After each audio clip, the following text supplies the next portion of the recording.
रियासत तेलंगाना की दारुल हुकूमत शहर हैदराबाद में हालिया मनशियात के बेशुमार वाकयात रोनुमा होने के बाद अब खबर आई है कि कुछ इलाकों में गांजे की काश्त भी की जा रही है। जहीराबाद डिवीजन से खबर है कि इलाके के एक्साइज डिपार्टमेंट के circle inspector Shri M Ashok Kumar ने एक इतला पर मोगडाम पल्ली मंडल के बिट्टू नायक थांडे में वाक़े एक खेत में धावा करके वहां पर गांजे की काश्त किए जा रहे लगभग 180 पौधों को जला दिया है। खबर है कि इस वाक़ये के बाद खेत का मालिक चंदू नायक फरार होने में कामयाब हो गया और पुलिस उसे गिरफ्तार करने में जुट गई है। मोगडमपल्ली मंडल बिट्टू नायक तांडा में राथोड चंदू ज़रात में 180 गांजा प्लांट्स मिले।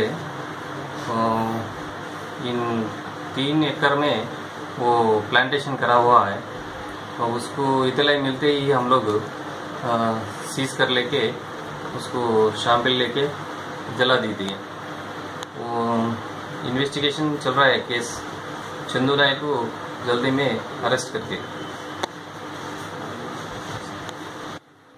सारे हमारे एरिया के पब्लिक को बताना चाह रहे हैं हम लोग। ऐसा कुछ नार्कोटिक ड्रग्स का और इलीगल एक्टिविटीज़ का कुछ क्राइम एक्साइज क्राइम रहे तो हमको पता दीजिए। हम लोग इमीडिएट एक्शन लेंगे। आप लोगों का मदद चाहिए हमको।